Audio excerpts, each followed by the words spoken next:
Welcome to part 2 of The Godfather 2. Due to Aldo's death, Carmine and Tony Rosado are acting on their own, and it's up to us and Frank to plan our next move on the Rosados. Frank, I'm gonna take care of Carmine Rosado. Let me deal with him. Of course you will. You're the boss, and Carmine's a Stugatz. Couldn't find his ass if he was sitting on his two hands. But that stupid bum's got half of New York. Don't that tell you something? That someone's pulling his strings? Maybe. But whoever it is, it ain't Roth. And Carmine's men are still loyal to him. Well, loyalty counts. For something. Even with the Rosado brothers. It means something to me too, Frank. I can't take on Carmine by myself. I need people. People that I can trust. Do you have any loyal button men that I could enlist? Sure, Dominic. I drove here with a few associates. They're good men. They've all earned their bones. I think they're ready to be made. You'd be doing one of them an honor if you choose to bring him into your family. And now arguably one of my biggest gripes with this game, the Made Men. This game first starts you off with two made men to choose from, because you can't go any further until you choose one of these guys. Preferably, choose the arsonist. Bet you're tired of running with the gang. Ever think about joining a family? I'm a good earner, Dominic. You can't go wrong with me. So, what's your story? I did a hitch in Sing Sing a few years back. Know what I learned? Prison stinks and fistfights hurt. That's why I always carry a piece. You got any skills I should know about? Arson's my thing. I like to burn stuff. I'll burn anything. Burned down a cop station once, if you can believe that. Now, take a good look at the weapon slices, and that is where my problem lies. I'll explain further after the cutscene. Am I in? I like you. You're in. Welcome to the family. Okay, while I show off the new aspects of Dawn's View, which is going to be your overworld map and things of that nature, let me just talk about the Made Men system.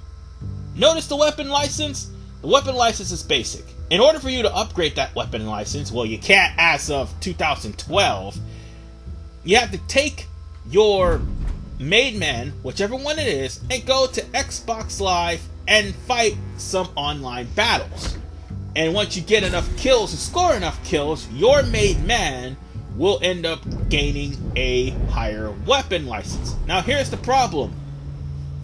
Game forces you with a basic and advanced weapon license Made Man.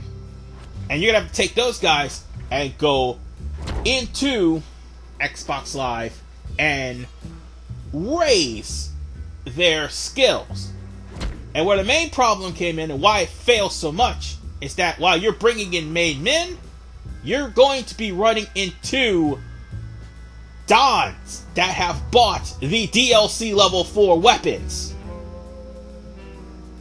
In other words, you are running into an unfair fight. And what do I mean by Dons? I mean, whoever starts the room has that OC character with level 4 weapons, mind you, in that room. So, unless you're killing other people, which day 2 will probably bring some of the hitting experts that are lurking about between Florida, New York, and Cuba, you're gonna have to fight your hardest, scratch claw, and basically shoot your way to try to get your Made Men up. And that is a dumb move by EA. DLC completely broke the game. And not to mention, this game was a commercial unsuccess by selling about 600,000 units. And it's not because of the graphics, it's because of the online multiplayer gameplay. Now, as I showed on Dawn Viewed here, which is actually a big step up from the map system in Godfather 1, I showed you all the fronts, and also not to mention the other family tree, which you can actually look into now, and it'll show you all the backstories of the family tree, but also that's there for a reason, and we'll come to that a little later. So let me ask you something. What Frank was saying earlier, do you believe it? About Mr. Roth and the Rosados? Nah, Frankie's a good enforcer, but he can't see things like Mike can. Mr. Roth's been good to us. Always has been. Yeah, you keep telling yourself that, Fredo. Just keep telling yourself that. Anyway, we're going to go on ahead and talk to Michael to continue on with the story. After all, there are some things he needs to explain as far as the game is concerned. So, let's get to it. Frank's a good man, but his temper can be a problem. These accusations about Hyman Roth have to stop. They're insulting to us both. I'll keep an eye on him. Don't worry. Good. Dominic, just remember to stay focused. You're boss now. Make a name for yourself. Let Carmine know that you run New York. Organized crime is like any other profession. The key to success is crushing the competition. This is your goal. Take over every racket and every business, and eliminate any rival family who stands in your way. What's stopping you? The other families will ruthlessly defend their turf and try to take back places that you control. You can't stop them by yourself. If you want to win, expand your family, improve your crew members' skills, and hire guards to protect your territory. And most importantly, learn to use the bonuses you'll earn from controlling crime rings. Do this, and you'll know what it means to be called a Don. What the game don't tell you is you can also buy guns for your made men, but problem is, they have to have the appropriate licenses for them. And seeing as how the damn upgrade system is tied to the online server, which no longer is active, thanks for that, EA, you're just stuck with basic hitmen with, or should I say basic maidmen with basic guns. As a matter of fact, I do have a reason why I got the arsonist. And that reason's right here. One of the upgrades just so happened to be behind this bush. Want to start a fire? Set it on fire. Okay, time to go. And, of course, even though I found this upgrade, well, that guy who's the arsonist right there, he can't use it. Now, if you find some better, more advanced guys or experts, you can simply whack all of your basics. But the problem is, why would you have to resort to that when you could simply, oh, I don't know, play online, or should I say offline multiplayer to increase your guys' stats? How hard is it to make it offline mode? But it was an upgraded shotgun that was behind that bush, by the way. And only Dominic can use it. That was such a retarded move by EA. Those damn whorehouses are giving Anyway, be careful if you do any crimes like running over people, because there are going to be eyewitnesses. And until you get a bruiser, you would have to negotiate or kill said witness. So now, let's burst into that racket and take it over. Rackets are a hell of a lot different in this game than what they are in the original. Hope you have insurance, asshole. At least now they have more ways to intimidate a shop owner. And hell, these windows, Dominic don't care. Because Dominic was raised to never use doors.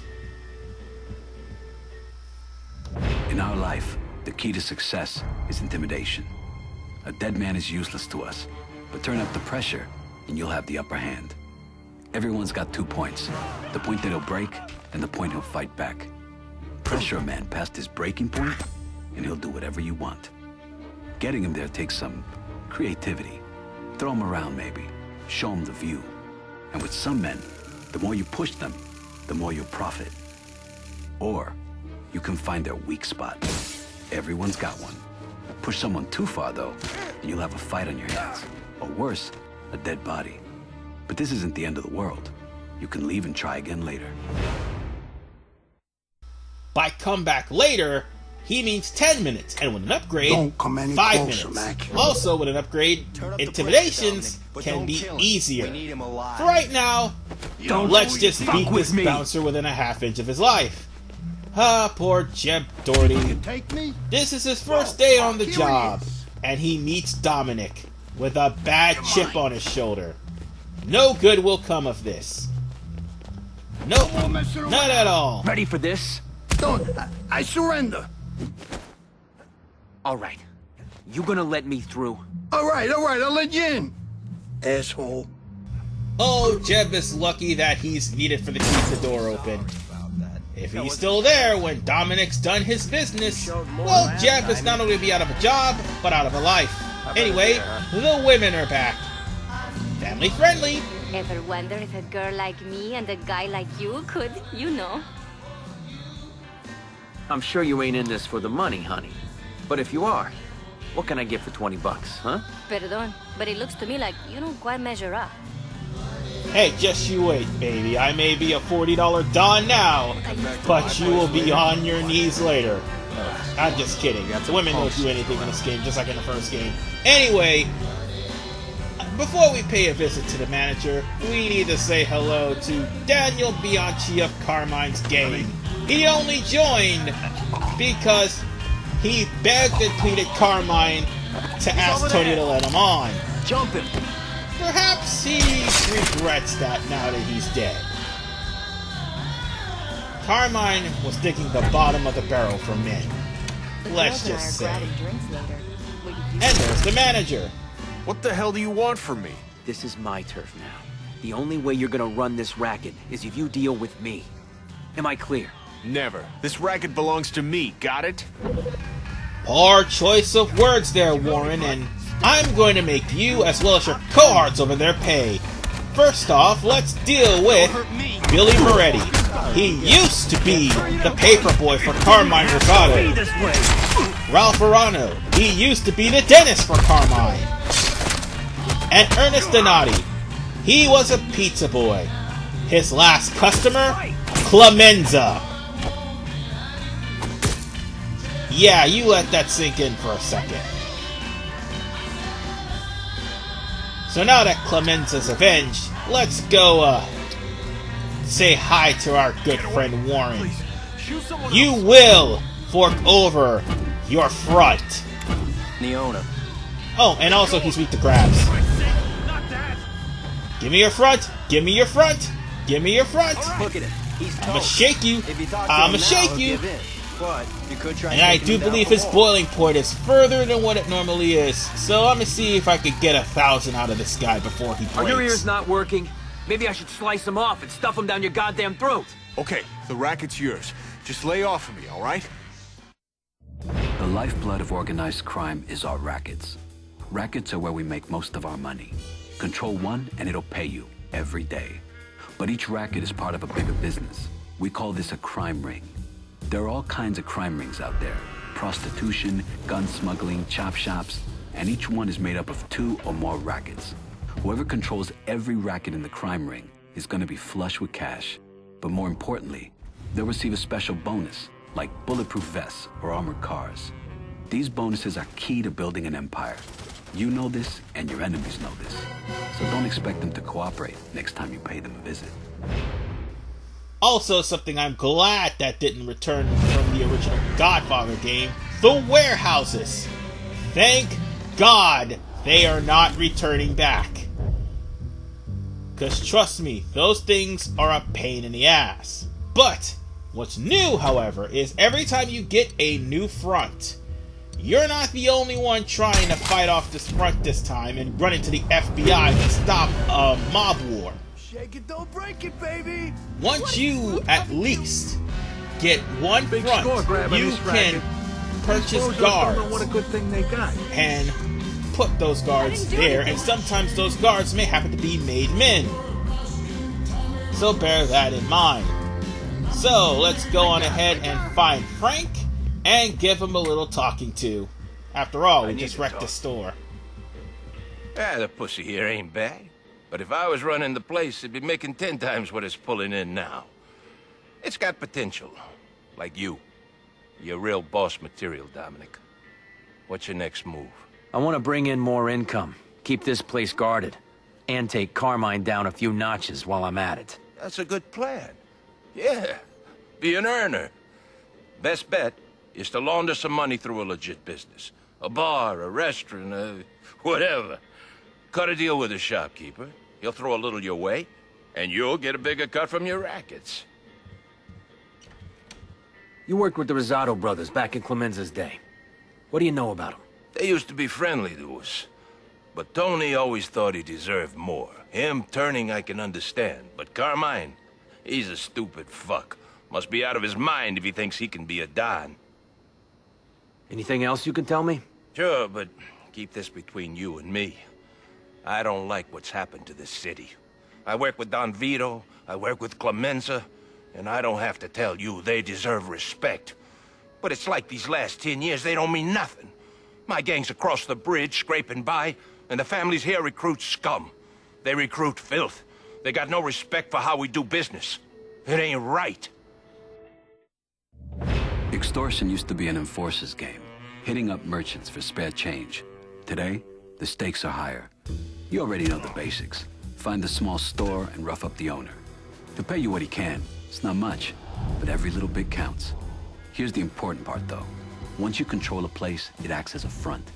Fronts can launder money earned from your rackets. Each one you control gives you a bonus to your entire income. To get a merchant to play along, you gotta pressure him. Slam him into a wall, throw him through a window. Maybe smash up his store, or rough up his customers. Sometimes you have to show him who's boss. Just remember, it's only business. Now, the one thing that isn't actually explained in the game is you have to find level 2 or level 3 upgrades, like the one I found earlier, in various places, including fronts and also Don compounds. Black market salesmen are not in this game whatsoever. In order for you to have these weapons, once you find them, you have to purchase them in Dawnview, and then once you do purchase them in Dawnview, you can only equip one level per gun. Well, per gun class, that is. And also one level per melee weapon class. And to be fair, the melee weapons you actually pick up as opposed to buy.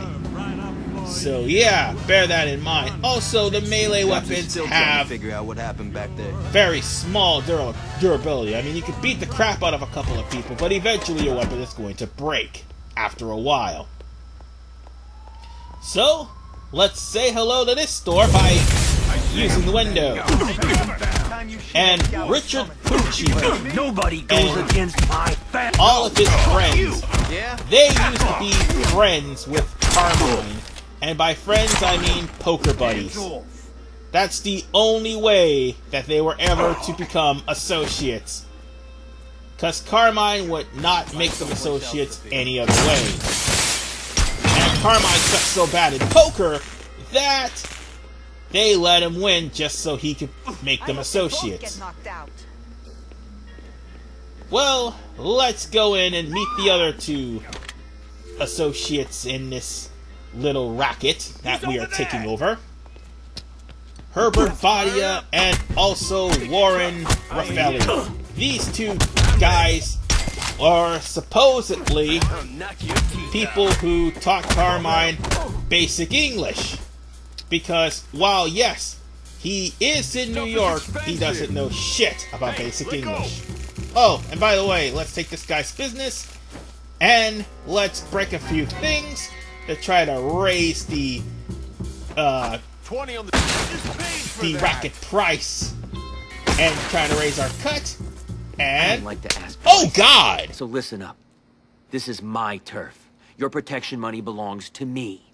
Do I make myself clear? Please, just take the money and leave me alone. Jesus Christ, Dominic! Wow, you definitely have a chip on your shoulder. Man, you know what? Screw it. From this day forward, Dominic will be dubbed the Raging Bull, because Jesus Christ! He just slapped the shit out that guy. Wow.